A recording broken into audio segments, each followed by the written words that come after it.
एक बार नारद मुनि कैलाश पर भगवान शिव के दर्शन के लिए आते हैं। तब भगवान शिव पूछते हैं कि नारद मुनि, आपके यहाँ आने का क्या प्रयोजन है। तब नारद मुनि बोलते हैं, हे भोलेनाथ, धरती पर समस्त व्यक्तियों को भगवान से बहुत शिकायत होती है और उन्हें ऐसा लगता है कि भगवान उन पर कृपा नहीं करते हैं, उनकी भक्ति को नहीं देखते हैं। तो ऐसा क्यों है प्रभु? क्या सच में आप उन भक्तों पर कृपा नहीं करते हैं जो आपकी दिन रात भक्ति करते रहते हैं? तब भगवान शिव नारद को एक कहानी सुनाते हुए उनके सवालों का जवाब देते हैं। भगवान शिव बोलते हैं, हे नारद मुनि, भगवान की मर्जी। एक आदमी मंदिर में सेवक था। उसका काम मंदिर की साफ सफाई करना था। भक्तों और श्रद्धालुओं द्वारा दिए गए दान में से थोड़ा बहुत उसे मंदिर के पुजारी द्वारा दे दिया जाता। इसी से उसका गुजारा हो रहा था। वह अपनी जिंदगी से बहुत परेशान और दुखी था। मंदिर में काम करते करते वह दिन भर अपनी जिंदगी को लेकर भगवान से शिकायतें करता रहता था। एक दिन शिकायत करते हुए वह भगवान से बोला, भगवान जी, आपकी जिंदगी कितनी आसान है। आपको बस एक जगह आराम से खड़े रहना होता है। मुझे देखिए कितनी कठिन जिंदगी जी रहा हूँ। मैं दिन भर कड़ी मेहनत करता हूँ, तब कहीं से 2 समय की रोटी नसीब होती है। काश मेरी जिंदगी भी आपकी तरह होती। उसकी बात सुनकर भगवान बोले, तुम जैसा सोच रहे हो वैसा नहीं है। मेरी जगह रहना बिल्कुल आसान नहीं है। मुझे बहुत सारी चीज़ें देखनी पड़ती है, बहुत सी व्यवस्थाएं करनी पड़ती हैं। ये हर किसी के बस की बात नहीं है। भगवान जी, कैसी बात कर रहे हैं आप? आपका काम आसान ही तो है। आपकी तरह तो मैं भी दिन भर खड़ा रह सकता हूँ। इसमें कौन सी बड़ी बात है? मंदिर का सेवक बोला, इस काम में बहुत धैर्य की आवश्यकता पड़ती है। मैं जरूर कर पाऊंगा। आप मुझे एक दिन अपनी जिंदगी जीने दीजिए। आप जैसा बताएंगे मैं वैसा ही करूंगा। मंदिर का सेवक जिद करके बोलने लगा। उसकी जिद के आगे भगवान मान गए और बोले, ठीक है, आज पूरा दिन तुम मेरी जिंदगी जियो। मैं तुम्हारी जिंदगी जीता हूँ, लेकिन मेरी जिंदगी जीने के लिए तुम्हें कुछ शर्तें माननी होंगी। तब सेवक बोला, मैं हर शर्त मानने के लिए तैयार हूँ भगवान जी। भगवान बोले, ठीक है, तो ध्यान से सुनो।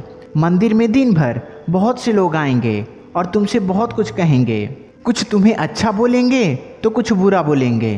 तुम्हें हर किसी की बात चुपचाप एक जगह मूर्ति की तरह रहकर धैर्य के साथ सुननी है और उन पर कोई प्रतिक्रिया नहीं देनी है।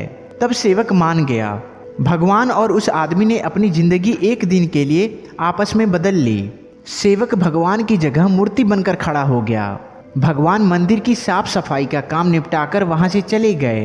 कुछ समय बीतने के बाद मंदिर में एक धनी व्यापारी आया। भगवान से प्रार्थना करते हुए वह बोला, भगवान जी, मैं एक नई फैक्ट्री डाल रहा हूँ।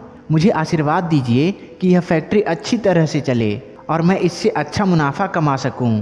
प्रार्थना करने के बाद वह प्रणाम करने के लिए नीचे झुका तो उसका बटुआ गिर गया। जब वह वहां से जाने लगा तो भगवान की जगह खड़े मंदिर के सेवक का मन हुआ कि उसे बता दें कि उसका बटुआ गिर गया है, लेकिन शर्त के अनुसार उसे चुप रहना था। इसलिए वह कुछ नहीं बोला और खामोश खड़ा रहा। इसके तुरंत बाद एक गरीब आदमी वहां आया और वो भगवान से बोला, भगवान जी, मैं बहुत गरीबी में जीवन काट रहा हूँ। परिवार का पेट पालना है, माँ की दवाई की व्यवस्था करनी है। समझ नहीं पा रहा हूँ कि इतना सब कैसे करूँ। आज देखो, मेरे पास बस 1 रुपया है। इससे मैं क्या कर पाऊँगा? आप ही कुछ चमत्कार करो और मेरे लिए धन की व्यवस्था कर दो। प्रार्थना करने के बाद जैसे ही वह जाने लगा, उसे नीचे गिरा व्यापारी का बटुआ दिखाई दिया। उसने बटुआ उठा लिया और भगवान को धन्यवाद देते हुए बोला, भगवान जी, आप धन्य हैं। आपने मेरी प्रार्थना इतनी जल्दी सुन ली। इन पैसों से मेरा परिवार कुछ दिन भोजन कर सकता है।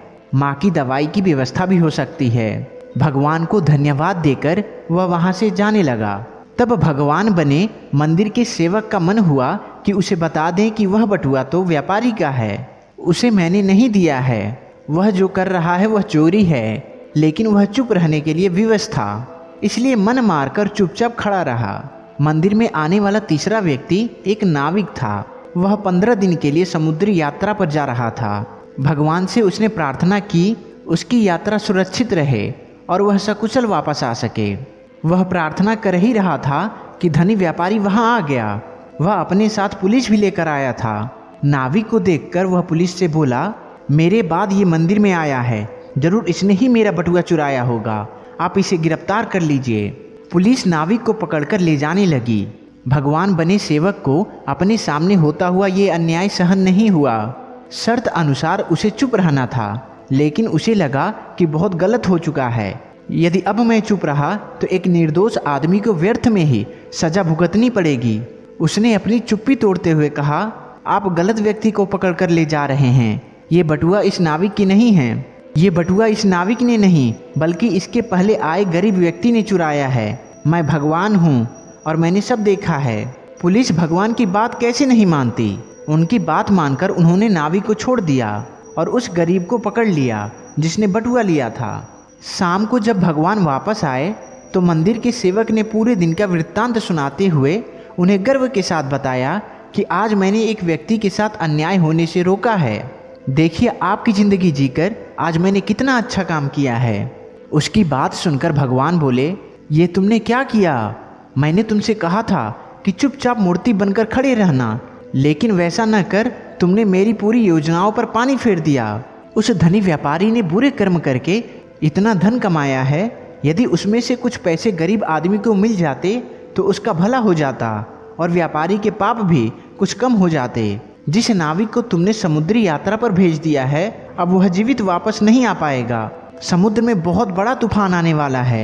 यदि वह कुछ दिन जेल में रहता तो कम से कम बच जाता।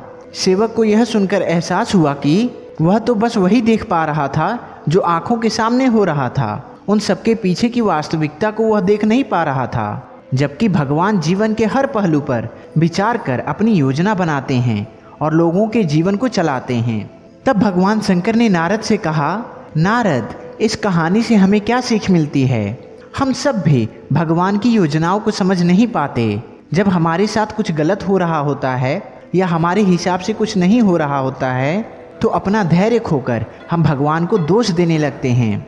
हम ये समझ नहीं पाते कि इन सब के पीछे भगवान की कोई न कोई योजना छुपी हुई होती है। ऐसे समय में हमें भगवान पर विश्वास रखकर धैर्य धारण करने की आवश्यकता है।